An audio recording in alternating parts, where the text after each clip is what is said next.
Hello, fellow travelers, and welcome to Versus Stars podcast. All my loyal listeners, thank you for continued support.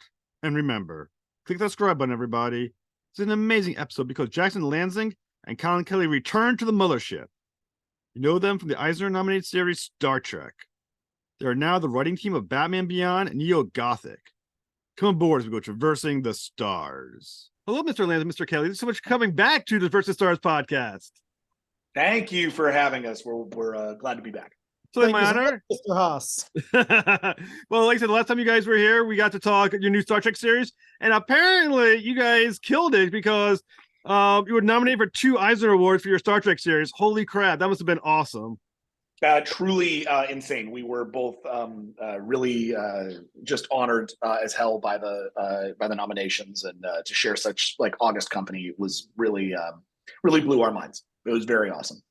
And it was great to be able to deliver that kind of milestone to the franchise. Regardless of as they say, win or lose, it's an honor to be nominated. And in this case, it's so very true. Star Trek has such a long line of comics and such great quality of that work. It was very cool to be able to be finally the guys who brought that over the finish line and delivered IDW the nominations they so rightly deserved.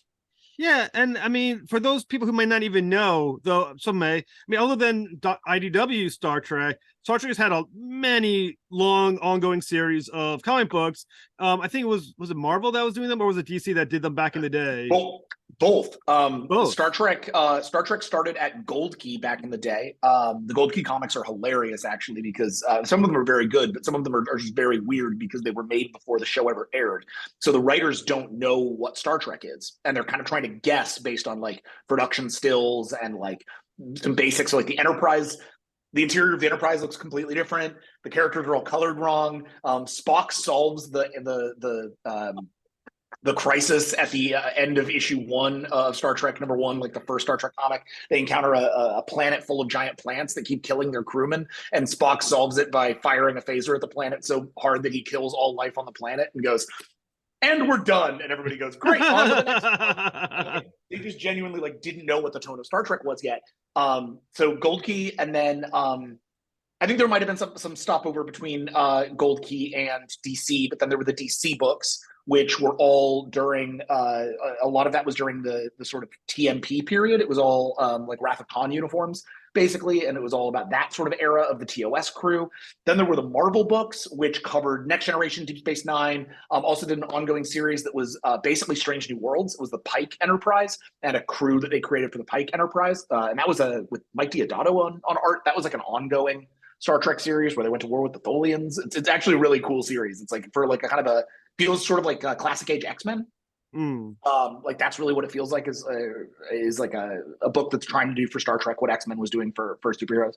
And then finally it came around to IDW, who have been doing all kinds of stuff with it for a long time, right? They did but in recent years, it's really either been the JJ verse under Mike Johnson's purview, or TV adaptations or TV extensions under Mike Johnson's purview.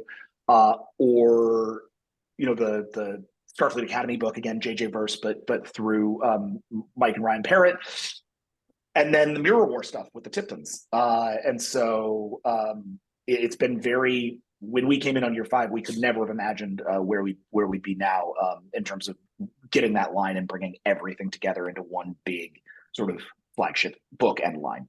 It's really just been a dream come true for us. See, I remember Star Trek crossover with the X-Men. It crossed over with, I think, Transformers at one point. I can't remember who else. Did they cross over with the Planet of the Apes? Green Lantern. I have those. Yeah. Planet of the Apes. I think Green Lantern, Planet of the Apes. They've done a lot of Universal crossovers over the years with Star Trek. I don't know that they've ever done a Star Wars crossover, which is interesting. Oh wow, yes. But I think that might be the only one that I don't think they've done. I don't know. You got Disney. I don't know if Disney would okay it. Well, unless Disney eventually will buy Star Trek, so who knows? Well, let's let's hope it doesn't all conglomerate under one giant company. Let's keep some competition in the marketplace. Right. But I will say you gave probably the best sales pitch for Gold Key Star Trek, and I know I need to buy it. It's Star Trek with no clue what they're doing. That's probably the best sales pitch for a comic book based on a TV show. Right on. Yeah, thanks. It's fun. And a lot of those are reprinted in the IDW. They did these collections called the Stardate collections that I actually have. That these are them on the shelf right here. That have they took everything that's ever been published for Star Trek and tried to reprint it in the order of the Stardate.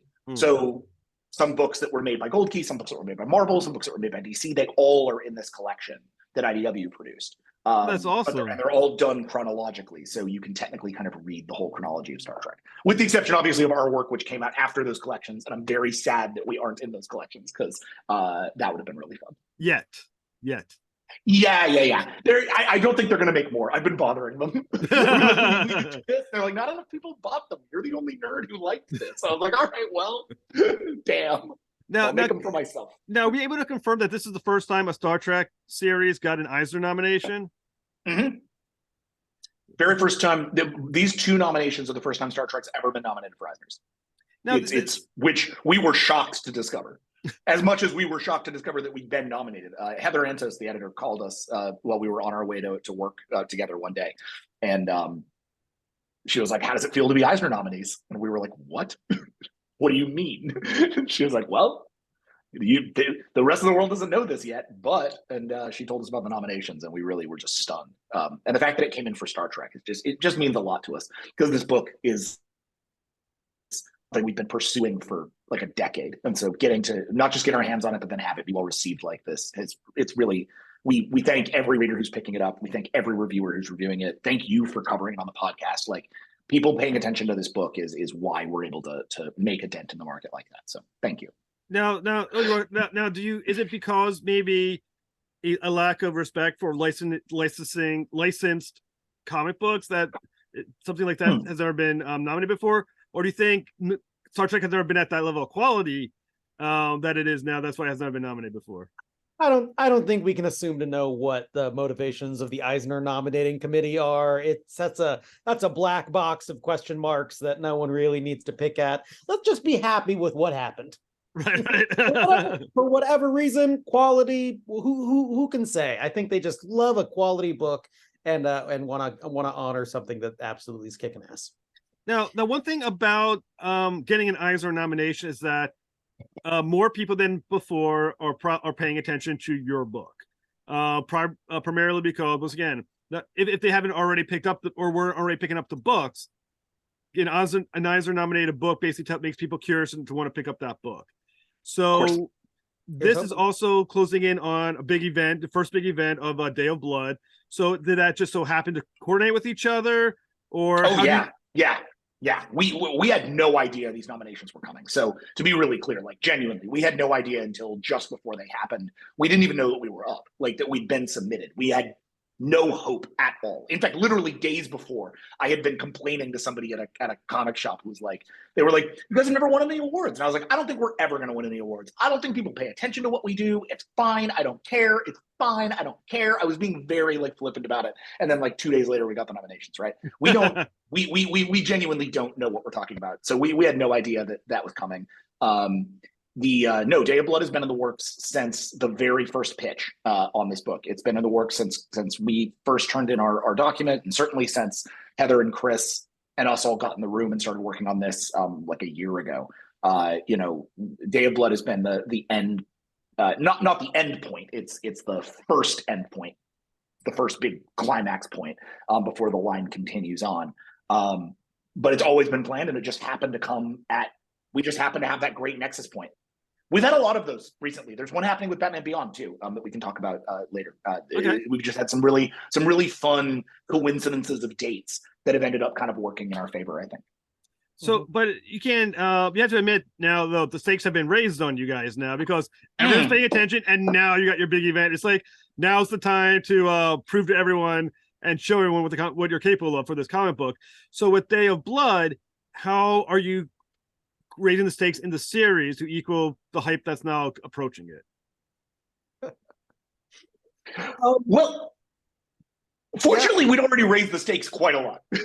Yeah, I mean, I think the thing with this is the stakes have been, for us, the stakes have been raised since day one. We're coming in and writing, the greatest Star Trek characters on the greatest adventure we can possibly tell from the very start. So delivering to the fans anything less than our absolute 100% commitment would have been dooming this from the start. Now we got more eyes on us, which is great, because honestly, this is the story that we have been most passionate to tell. As Jack pointed out, Day of Blood has been part of this, has been the culmination of the first arc, not even the first arc, the first act of this grand story that we've been telling since the very start. It is the actualization of the mystery from the very first issue of who is killing gods. What enemy is releasing this terrible weapon that is destroying these very powerful civilizations? And throughout the course of this first arc, we've discovered who it is, which is, spoiler alert to those who aren't reading, the leader of the Klingon Empire, Kahless II. And what he's doing is bringing together all of his people, all of his secret followers of his pocket religion in order to deploy a coup on the entire Klingon government. It's a bloody and violent and dangerous day, and epic in scope in a way that the shows really rarely, if ever, could. And then similarly, a thing that the shows could never really do is pull together the cast from various shows and manage to get them all to interact. And obviously the promise of this line from the very beginning was we're using the whole animal, right? We're using everything. So we're going to be pulling from every single part of Star Trek to try to make something that fits as just, Star Trek. We just say, it has no colon, it has no subtitle, it's Star Trek. So everything comes together under this umbrella. The hope for us had been we could get as many of those characters together by Day of Blood as possible so that we could really showcase those interactions and have a lot of fun. What I don't think we ever could have really anticipated before we started actually planning it moment to moment in the writer's room with Chris Cantwell, the writer of Defiant and sort of our co-creator on the line, is that we were going to have 22 main characters at play. That what it means to say we're going to use everything means that once it's all on the table, you have to use it. And so then we had this really exciting opportunity to sit there and be like, okay, so we need character arcs for Benjamin Sisko, Data, Beverly Crusher, Shax, Lore, Ro Loren, B'Elanna Torres, Spock, Worf. I mean, just the list goes on. Hoshi Sato, everybody, or Lily Sato, sorry, Talir, Commander Sella, Kahless, Martok, everybody's in this book. Everybody. And so finding a way to say, hey, everybody's going to get a beat and everybody's going to have something to do. And all of these plots are going to come together in something that actually feels like it has weight and consequence and feels like a proper Star Trek event. That was all that was those were the stakes from moment one. We had global stakes. We had the stakes for all of these characters. We had all these incredible interactions. So the fact that people started looking at it, or were all of a sudden the gas is turned up on people looking at it, great, because we've been cooking for a year. Come taste what we've been cooking. We're ready to go. We've been building this for you. And then that's the hope is when you read it, you dig it, and then you can see where we're going out. Because this, as Colin pointed out, this is just the end of the first act. Well, one of the challenges that you have is, once again, when we're talking stakes, we're talking about a major event. Based on a prior conversation, these are events that take place prior to Star Trek Nemesis. Now, yes, with the events of the book, only so much you can do that does not affect that movie. So, in other words, if this was DC or Marvel, when you say this is a major event, someone's going to die, or something major has to happen to a character to call it an event book. You are somewhat limited to knowing what these characters can or cannot do later on. So how do you take that knowledge, that challenge, and make a great event book where the reader will not know what's going to happen and where the stakes are that high? Yeah, so I think a big part of that is recognizing that events don't need to be about killing a character, and events don't need to be about disruptive. They can be about scope and scale, but that's not actually what makes an event, I think. What an event is in our context is the culmination of a bunch of arcs, the culmination of a bunch of character journeys that you've been on, and the culmination of a plot that has been manifesting since moment one. The story of Kahless, his crusade against Kardashev 3-level species, what we call God species in the context of Star Trek. I still wish there was another word for that, because Star Trek shouldn't be about gods. It's not about that. It's just the easiest way to think about it. So that's the word that ends up getting used. But again, I think in a perfect world, we were using a different word. When you have that crusade as your fundamental through line, well, then you got to wrap that crusade somehow. You got to turn up the gas on that, and then you have to find a way to end out that story. And that's what Day of Blood is. Day of Blood is the culmination of that entire first year of arcs. It's going to end that arc. You want to know what's going to happen to Kahless? What's going to happen to the weapon that he's been using, the God Killer Array? You want to know what's going to happen to Kronos? You want to know what Benjamin Sisko is going to come out of that with, and what Worf's going to come out of that with? You want to know what's going to happen between Worf and Alexander, his estranged son? All of that is going to get a period put at the end of it, at the end of this book. So the core plot of that first act is quote unquote over because of the events of Day of Blood. Now, of course, Day of Blood also, as an event, has a responsibility to set up the next period of stories. So we are also going to start to see where this stuff can start to move you forward, and how the fundamentals of each book involved are going to change a little bit. So in that way, Defiant's going to look a little different coming out of Day of Blood, and Star Trek's going to look a little different coming out of Day of Blood, because what they're actually dealing with as characters and what they're dealing with on a plot level will be new. That first act will be over, and that second act will have opened. So I think that's how we think about the event, not from the artificial perspective of like, how do we turn up the stakes, but more, how do we make sure that this is the hinge point between what came before and what came after, and make sure that that has as much like gravitas and meaning as we can give it. And I think on the one hand, because we're not trying to disrupt the status quo, we're trying to tell a Star Trek story within Star Trek. So the fact that we know where some of these characters end up isn't a bad thing, at the least, right? Like in year 5, we got to tell the story of how Kirk goes from being a captain to an admiral, and that is a tale of tragedy, right? We know, thanks to Picard, that Beverly Crusher is about to leave the Federation and vanish for 20 years to go raise a child without any connection to any of her friends. How she ends up there is going to be a question mark, right? And so knowing where we need to end up, we don't really see as a box that keeps us trapped. We see it as the space in which we get to play. On the other hand, I would challenge anyone who loves Star Trek. What is the state of the Klingon Empire? Right. We haven't seen it. To Benjamin Sisko? Like, where is Kahless nowadays? Like, there are actually questions that post Nemesis still have not been answered. We literally have not seen the Klingon Empire after the events of the Dominion War. The Dominion War is the last time we ever see the Klingons canonically. So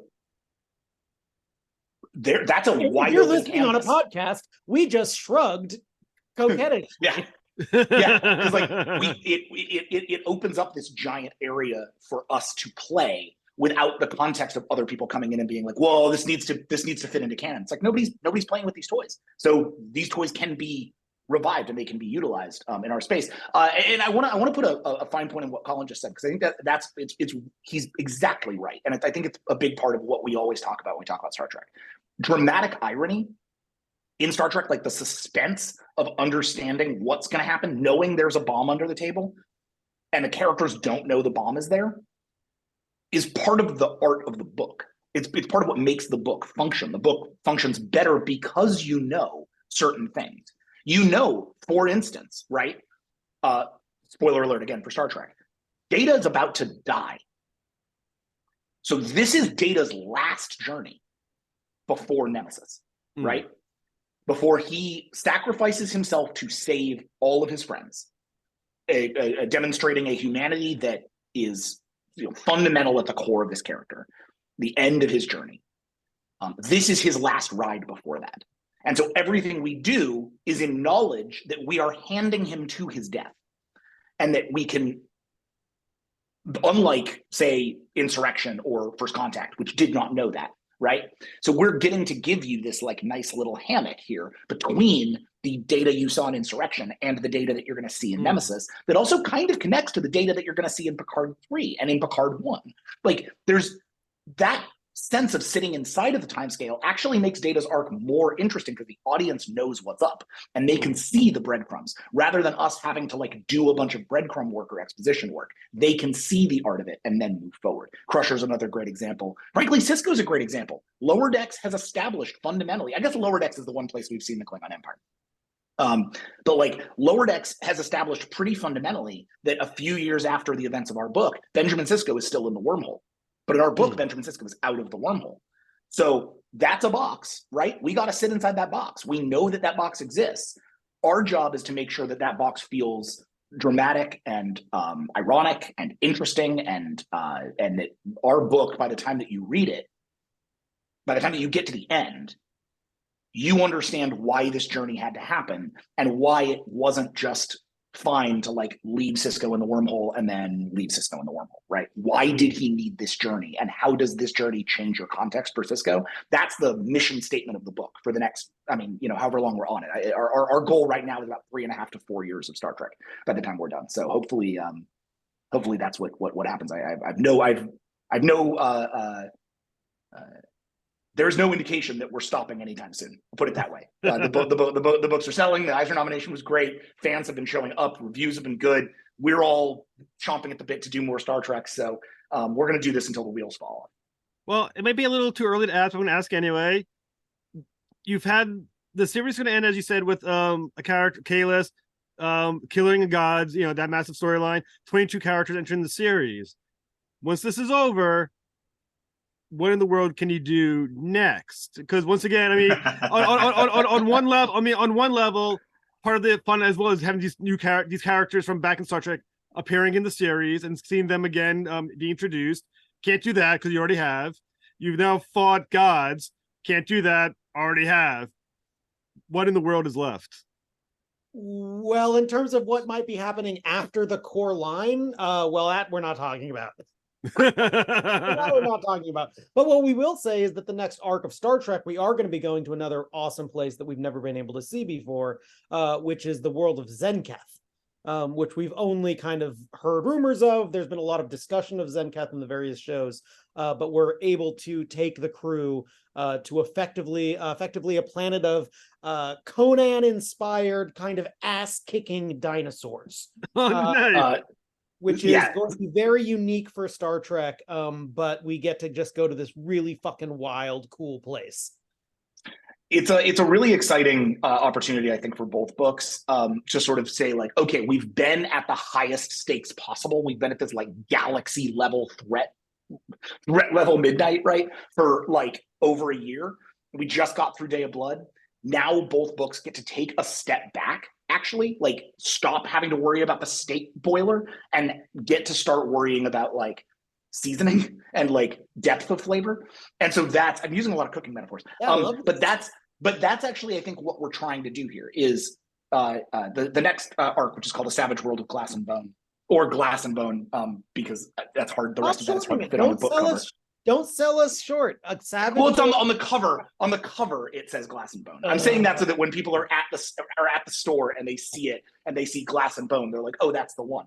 But the full title is A Savage World of Glass and Bone. Should be the name of the book when it comes out. That book is very, very much about like, okay, we've been doing this book that hops around issue to issue and does like short arcs and does all these other things. This is a 6-issue arc that we're going to do on one planet about one political situation. Like, we're going to do one big it's like a movie. It's like a Star Trek movie. And we're doing like one big Star Trek movie over the course of 6 issues. We're bringing on Marcus Toe from Joyride, who we started our career with, from Excalibur. Joyride was our punk rock teenage Star Trek back before any of us thought we would ever get to do actual Star Trek. So we've been working for over a year to get Marcus to come join us. He's a huge Star Trek fan. He wanted to play here. So he came in and just came in with the most incredible designs and the most incredible artistry. He's such a wonderful artist. And we have such a simpatico relationship that it's just been a blast. I can't wait for people to see what's coming out of that book. Defiant is going to be moving into a into a mode that I think is much more comfortable for Chris Cantwell, the writer.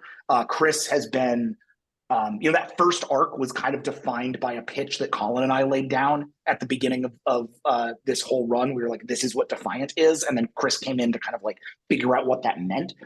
Following Day of Blood, Defiant is much more Chris's book. It's a book that is very personal in its stakes, very messy, it's very dirty, it's very weird. It plays cat corner to horror and spy fiction, and it plays in a very much its own little corner of the universe, while still being very much like in conversation with what we're doing on Star Trek.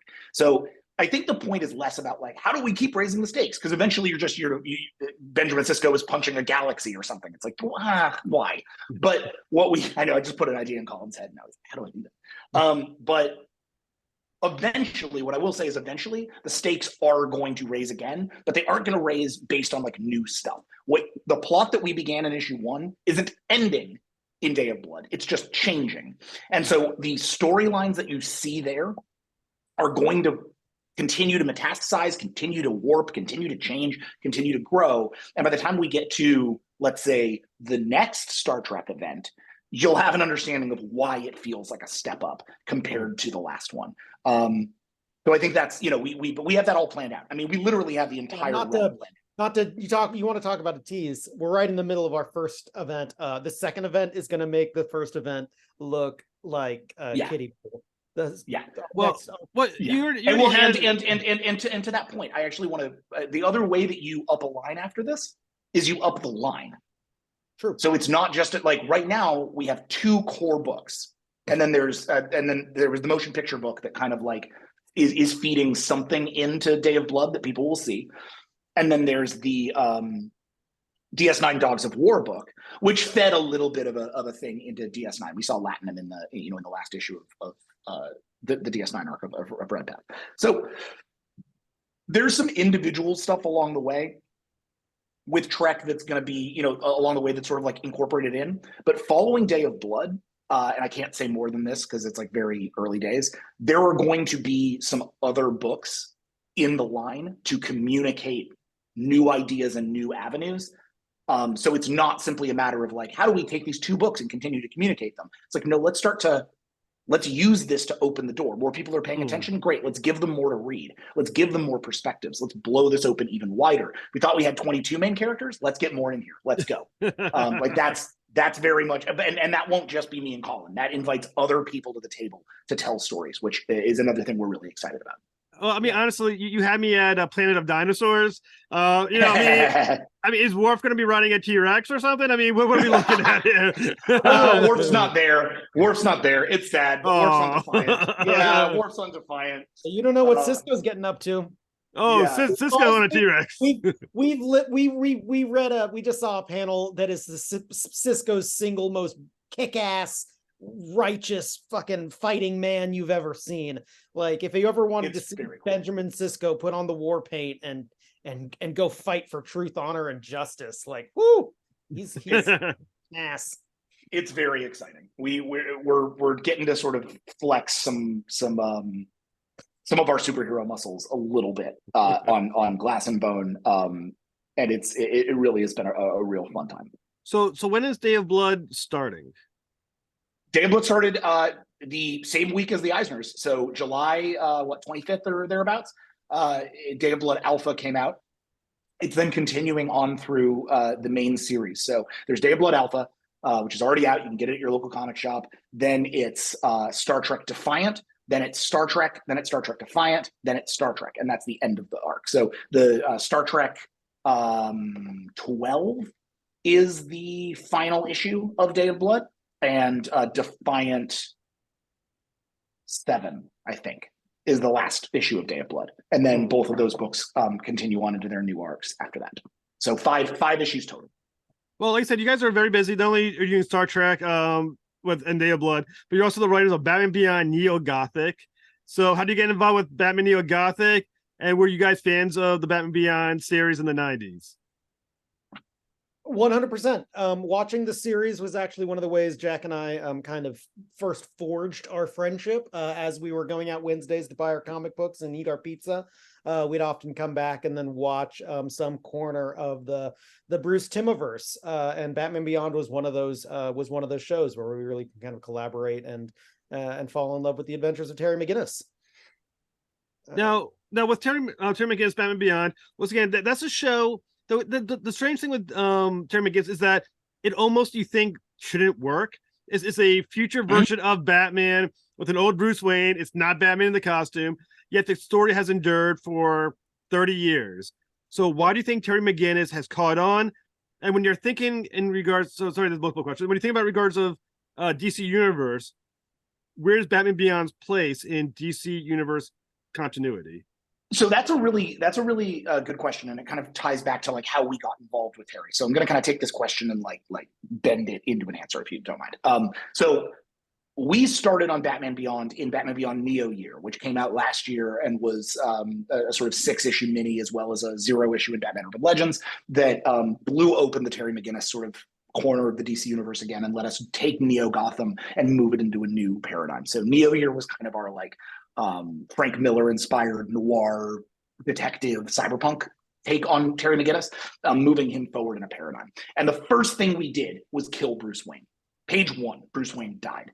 And we had to move forward from that point. And the reason for that is the answer to your question, which is I think that Terry and Bruce have maintained, and Batman Beyond has maintained as a myth for as long as it has, well beyond its few seasons of television, because that core idea that Batman could reach out to you, some person out in the world, that you could accidentally come upon the Batcave and you could steal the Batsuit, and that could turn into a mentorship between you and Bruce Wayne so that you could someday become Batman.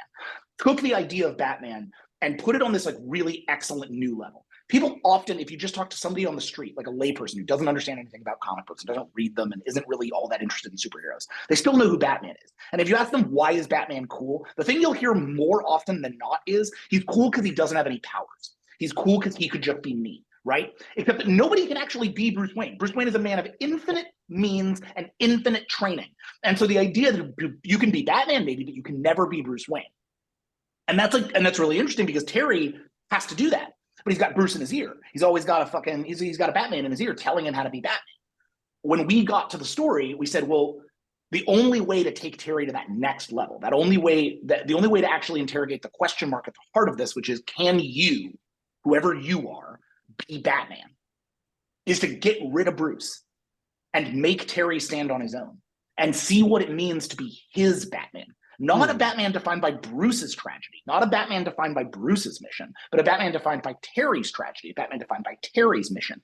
And what does that mean? And so that was like a big question mark when we came onto Batman. How do we make this relevant? How do we make this cool? How do we make this new? How do we make this, get it to its next step? And I think what we found that really excited us was a connective tissue between the idea of Terry McGinnis as a reader stand-in and Terry McGinnis as a character who had to finally reckon with being a reader stand-in, right? Had to actually reckon with, like, what does it mean for you to be Batman? And so to me, he is the future of Batman, canonically, right? Like, I think that Terry is where Batman goes. And a big part of what we're doing with our book is about first in Neo Year, which was about him reckoning with what it meant to be Batman publicly in Gotham City.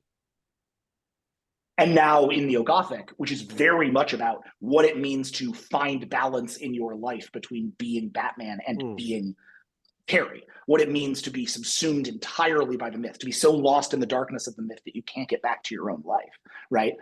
And try to find your way back. And how does Batman need to change for Terry to do that? Or can it? Can Batman change? Or is Terry now stuck in this cage called Batman? And that's what Batman Neo-Gothic is about. And that's why we pivoted it into a horror mode. Why it's much more of a like Grant Morrison, Denny O'Neil, Neil Adams Batman vibe, rather than the traditional sort of cyberpunk vibe that the previous book was in. And it actually fits in really nicely to the tail end of your question of like, how does this fit into the DCU? Like, we're not going to debate timelines, like relative years of DCU, who even knows? But what this book is going to very much do is we are uncovering the shame and mystery and past of Bruce Wayne as it has been essayed in his many years of wonderful books that fans can read. Like what we are doing is delving directly into, in Neo Year, we really thought it was incredibly important to create new toys, right? Like we love Terry's Rogues Gallery, it's great, but when we come to a story, we want to add new elements and new challenges. And while that is very true in Neo-Gothic, what we also got to do is do that, got the thing that we all love as fans, which is like, I know this thing. Give me a little bit of that thing that I know and love, but make it new, make it exciting. And that's very much what Terry's facing as he goes deeper into the underbelly of Gotham and discovers these kind of secret hidden pasts, often, placed by Bruce Wayne. So that's a really cool thing as we kind of dive in. Well, it's funny. Go ahead. Sorry. That perfectly sets up a pretty interesting anecdote about Batman Beyond. So I want to. This is like a really weird. I told you there was like a weird coincidental timing thing. So this week, there's a really interesting coincidental timing thing happening, which is that back in 2016, Collin and I wrote what's called an inventory issue for Batman. Inventory issues are basically issues of comics that are written as contingencies in case the main creative team is ever late. You can just like publish this book and make sure it's like a little one and done. It sits between the raindrops, whatever. So we did a bunch of these back in the day. We did some Graysons that ended up getting published as Nightwing. We did a Flash one that never got finished. We did a Detective one that's never come out. And we actually are kind of answering in our upcoming Outsiders book. But we did a Batman issue with Kelly Jones, of all people, the like classic horror artist, and the artist behind Seasons of Mist, my favorite Sandman arc, like truly a world-class artist and a Batman for the ages. And we happened to get teamed with him in our first year at DC Comics on this like very weird horror story about delving into the darkness beneath Gotham City. Children were disappearing underneath Gotham City. Batman had to go down and had to figure out what the hell was down there alongside this strange avatar of the darkness who lives beneath Gotham and better understand this thing called the Dark Garden that was like the thing that had kind of birthed Gotham in the first place. It's actually very similar in some ways to some of the stuff that Rom V has been doing in Detective. But I mean, again, we did this 7 years ago. We wrote it, it got put in a drawer, it got art, color, letters, everything was done, and it was put in a drawer. And it never came out because Tom King was never late, and James Tynion was never late, and Chip Zdarsky was never late, and Josh Williamson was never late. And so Batman never needed an inventory issue. Consummate, incredible professionals. Yeah, so Batman was never late, so the book never came out, right? So flash forward to, we've put out Neo Year. Neo Year's been a sales success. They're like, hey, do you want to do a sequel? We're like, yes, absolutely. We started talking about what that mode would look like. And Collin in particular is very into like the magic side of the DC universe and is always looking for ways to like bring that mythic darkness, magic, horror aspect into these books. And so we found a place to do it. And we were like, oh, that's really interesting. That's a really cool angle. And wouldn't it be interesting if like what let us in, we could use some of that stuff from that original book, because that was really interesting. It was a cool kickoff. It's kind of timeless. Children are disappearing. They're all falling under the city. Batman has to go figure this out. That all feels pretty classic and pretty cool. And then we'll use that as a setup, and then we'll answer it completely differently, because the way that Terry does things is very, very different than the way that Bruce does things. And the answer to those questions will just be very, very different. So they won't be the same story. Fun, but unfortunately, it's in a closet and no one's ever going to publish it. But man, that sure would be neat. Well, but the point was, we can do it now, right? We can do it now. We can put the story into Batman Beyond, and it doesn't really matter that we wrote this thing and that no one's ever going to read in Batman. There won't be like a question and answer to it. It'll just be sort of an implicit sequel to something that no one ever read. Except you see, about 5 or 6 weeks ago, we got an email from Ben Abernathy being like, "So hey, do you want? I just found this story. Do you want to put this story in Batman Brave and the Bold #4? We have room for a lead story. This is ready to go." Because Tom and Mitch are doing this Joker story, and Mitch took an extra month to get it done. So for once, they needed an inventory, and they were like, "All right, we're gonna put it in this book that comes out the exact same day as Batman Neo-Gothic #2, which is the story that finds Terry finally delving into the darkness of the Dark Garden." Well, what the hell? 7 years in the making now, for the first time ever in DC Comics. Day and date, a Batman book in the present day is going to set up threads for a Batman Beyond book about decades later in the future. And you can read them back to back to see a prequel and then the sequel on the same day.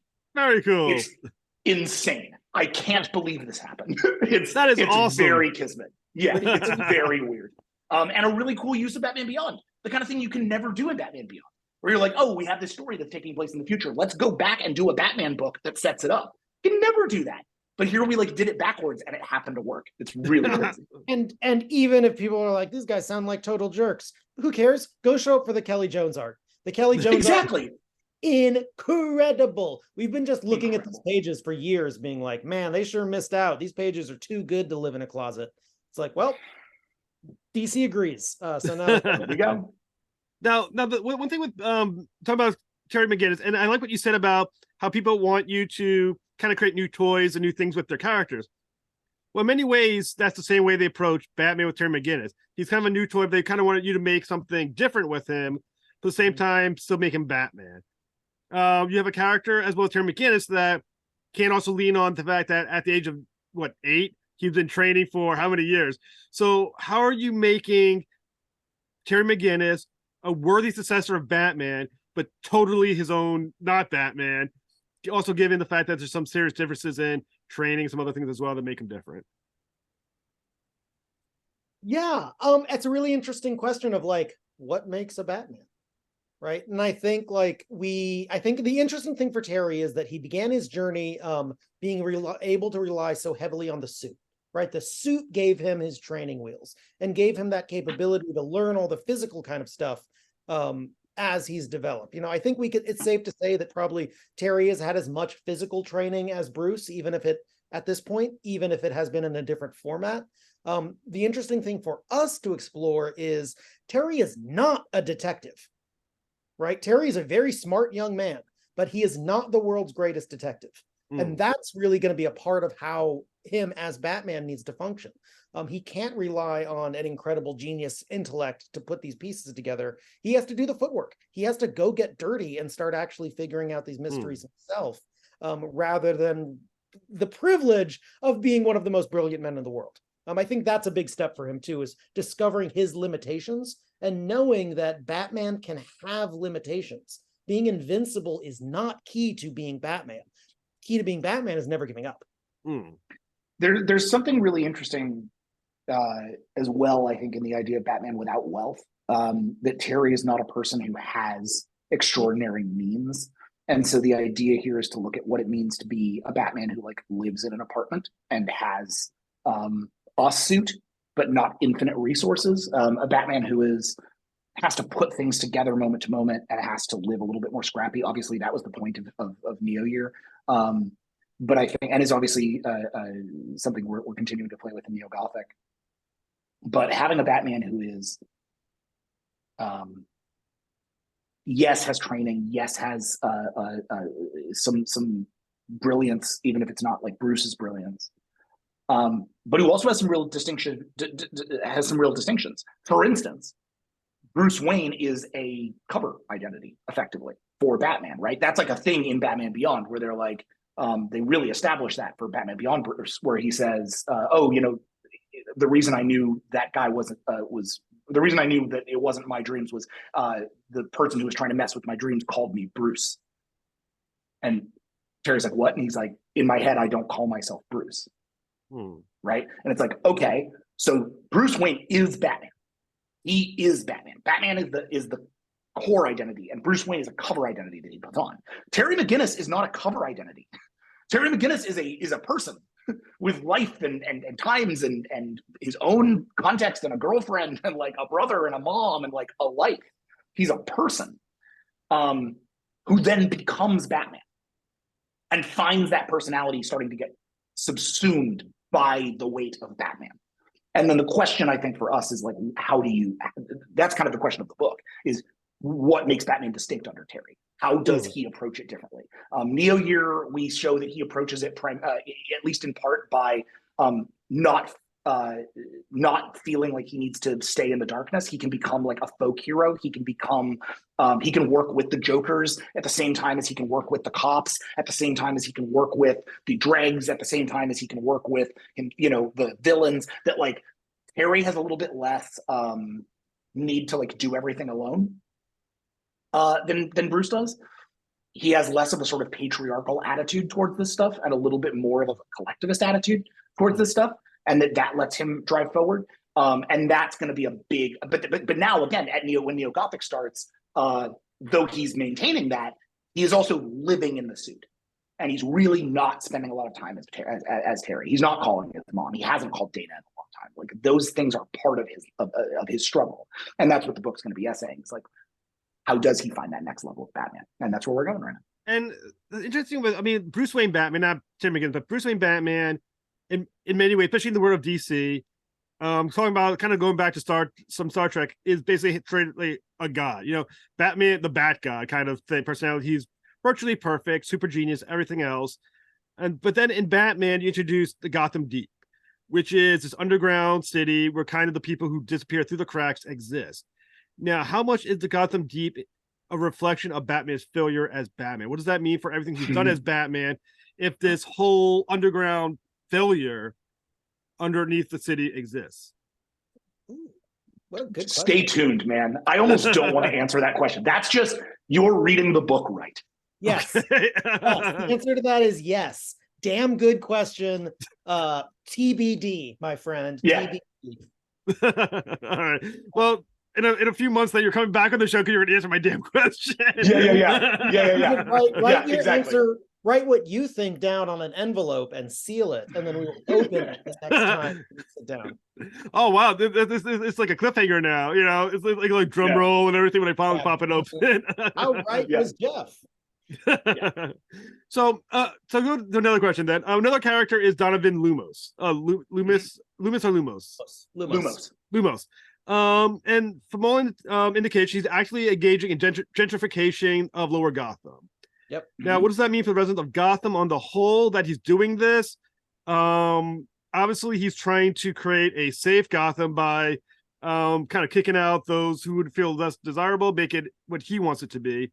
Yep. How does that exist counter to what Batman would believe a way to save the city would be, is?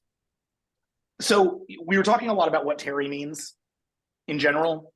Lumos is for us the sort of like apex Terry villain, because what he is he's a reflection of Terry's arc as a legacy character. Terry is a person on whom this giant legacy has been dropped, and Donovan Lumos is a guy who takes legacies and turns them into his own thing, and sort of corrupts them and twists them and changes them for his goals. It's really weird now to talk about Lumos to some degree, because what he effectively did was he took Wayne Powers and he turned it into Lumos Industries, very much the way that Elon Musk just took Twitter and turned it into X, right? He and Lumos has always been a reflection of sort of Musk style oligarchs and like capitalism run amok. So when we looked at him for the second arc, and we were like, we were a real question about like, do we just leave Lumos off the table? He failed really spectacularly in Neo Year. The whole point was like, we thought he was in on the game, and then at the end you learn he's not in on the game. He's just a dick, and he's just willing to sell everybody out at the last minute if it means he gets a buck. And it was like, and that's how I feel about a lot of these guys. It's like they're not as plugged in as they think they are, but when they're given the opportunity to make a good decision or not, they'll make a bad decision, Not even a buck, but for a chance to be in the spotlight.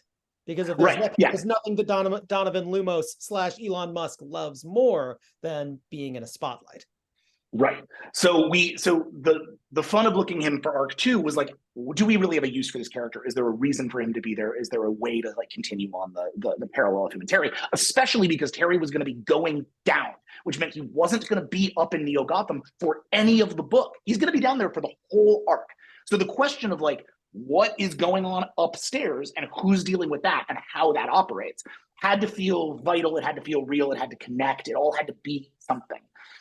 And again, without spoiling the book, because I think this answer has a little bit to do with the last question that you asked. The idea of what happens to the people of Gotham City, especially the dispossessed people of Gotham City, and how they acquire power and how they utilize power, or how they are how power is stripped from them, is a huge part of the book. And it's a big part of the core thematic of the book across the whole line. It's what Terry's going through. It's what Lumos is going through. It's certainly what Bean Boon Ma, who's Terry's new love interest and his sort of Gordon analog, what they're dealing with. Like, all of this is tied together under an umbrella of theme. Where it's going, I don't want to tell you, right? But what I will say is that idea of how does Donovan Lumos gentrifying Gotham? Absolutely. Is that going to have unintended consequences that he does not, that even he doesn't see coming? Absolutely. Is that going to give him an extraordinary amount of power that he might utilize for ill gains? Absolutely. Right? Like, all of these things are like, yeah, totally. These are being done on purpose and in conjunction with theme and plot, and how that's going to collide with the plot deep underneath Gotham is, I think, that's the thing we're unraveling over the course of the story. Well, if you're talking about theme, we were talking about legacy. Bruce Wayne legacy is Gotham Deep. Bruce Wayne's legacy was the Wayne Foundation, which is no longer his. Right. So what's left of his legacy, and what does that spell out if we have Loomis doing what he's doing with what was his company, and Batman Beyond, Terry McGinnis is still trying to clean up what was the other side of the legacy? Man, yes, you're correct. No, exactly. I mean, like, you would make the argument that Batman is Bruce's legacy, right? Except here's Story coming in and learning to Batman in a completely different way. I think Bruce's legacy in so many ways is the good ideas he implemented poorly, right? And Bruce Wayne is the one who started so much of this, and none of it could have happened without Bruce. But at the same time, the old criticism of why doesn't he just invest all of his money in cheap housing is like, not wrong, right? Bruce did so many things right, but given enough time, all things fall apart, especially if there's a single crack in that armor. Given enough time, that armor falls apart. So I think, what is Bruce's legacy, especially what is Bruce's legacy to the city that the Waynes built, literally built, right? Like, and that he has had so much to craft on the way forward. Finding what has been buried beneath is going to be where the answer to your question lies. Well, I'm going to add just one more thing, and let me know if I'm now taking it too far. The other issue we have as well is that Terry McGinnis is now Terry McGinnis aspect of Batman is trying to pull itself back a little bit, or is being asked to pull itself back and be more Terry McGinnis. So does Bruce Wayne, is it potentially now Bruce Wayne is going to lose potentially his entire legacy, which is Batman as well, if Terry McGinnis pulls too far away? So that would be a tragedy. I think it's safe to say that the threat of the book is, to some degree, can Bruce's legacy live on? I think the important part of the book is that ultimately this book isn't about Bruce. It's about Terry, and that Bruce's legacy has emotional weight and context for Terry. In terms of how Bruce's legacy is actually actualized in the book, there is a character that you will meet in issue 3 of Neo-Gothic, who extends into issue 4 of Neo-Gothic, who is a walking embodiment of Bruce's legacy. It is a new character. It is, I think, the only new character in the entire run, with the exception of Kyle, who is our sort of Virgil into the darkness, and is very much the sort of emotional linchpin of the book. A character also dealing with legacy, but we're not going to tell you whose legacy. The thing that's really fascinating about this character we're going to be introducing is that he wasn't actually in the outline. We got to the issue and we were like, this needs something. And we thought about it. We came up with this character and this vibe and this idea and this feeling that the book really needed to pull it into the next gear. And it was literally us looking and being like, how do you embody Bruce's legacy? How do you embody that in its own nightmarish way? And it ended up, I think, answering really appropriately, to what Terry was going through. So in terms of all of these questions, I mean, you're asking exactly the right questions. I think this is, you have very properly from one issue, you have very properly detected the themes and goals of our book. So now my question really becomes like, how do those themes and goals develop over the course of the next few issues? How do you see that stuff developing as you go? I think as long as readers are looking at on this wavelength, right? If that's the wavelength they're looking at, I think they're going to find the book, because that's where the book lives. This book is not as straightforward a book in some ways as Neo Year was. Neo Year is very much like, I am being hunted. Everything is bad. How do I save Gotham City? I'm going to save Gotham City. Neo-Gothic is like, how do I go into the dark recesses of my own mind and the legacy of the man who made me and find some way to pull hope out of despair, right? Like, it's a really different book. And it's asking, I think, a much darker and stranger question about Batman that I hope people are down for, because but really even if they are uncertain, what we can, once again, the slam dunk is going to be our amazing artist, Max Dunbar, who is doing some of the most kick-ass work of his career. There is some, like you saw his hand at the end of issue 1, but like there's some designs out there for our new evolution of Killer Croc, for a new evolutions of all sorts of things you're going to be seeing down there. I think we have the cover has come out with Swamp Thing and Black Orchid and Poison Ivy. Like, we're bringing a lot of stuff in. Yeah. So if you, like us, have ever been like, shit, yeah, man, I absolutely want to see from the base fan level of, I want to see what Poison Ivy looks like in the Batman Beyond verse. It's like, strap in, baby. We're going to service you. So it's like, this is going to be bad phrasing. But we're writing something for kind of every kind of fan. And we really hope that they get on board with this very strange, haunted Gothic take on Batman Beyond. Well, if you don't mind, if you have time, I got one more question, if you don't mind. All right. So one the major issue, just for people to understand the story a little bit, is that there are missing kids who have disappeared and are probably basically falling through the cracks, maybe literally, maybe figuratively, into the deep. Yeah. The question I came to my mind is, what does this suggest about how people view the social standing of these kids?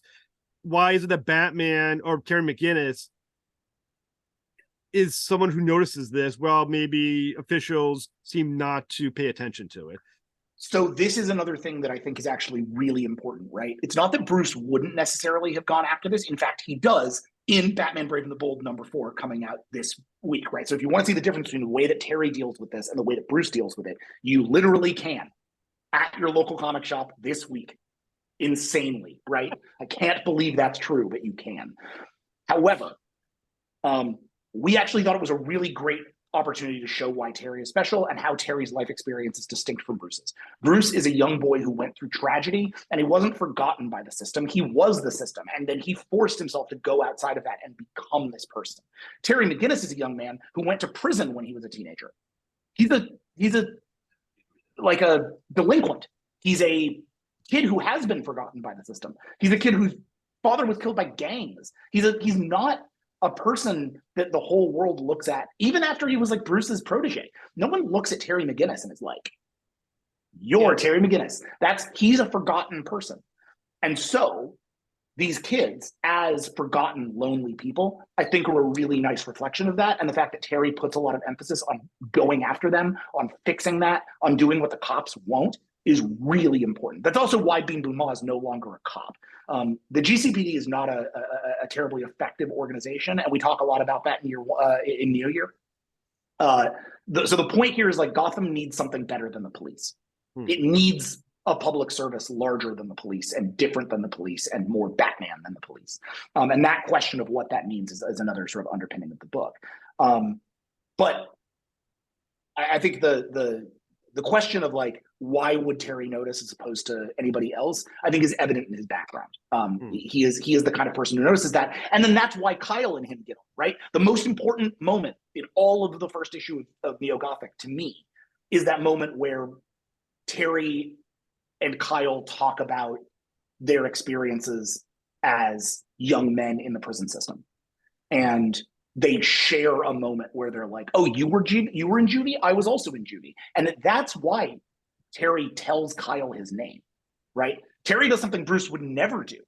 Just tell this guy he just met his secret identity. right?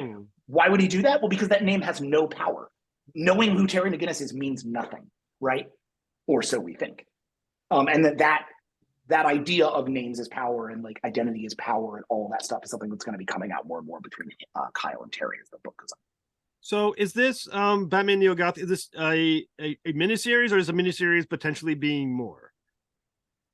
Right now it's a miniseries, 6 issues.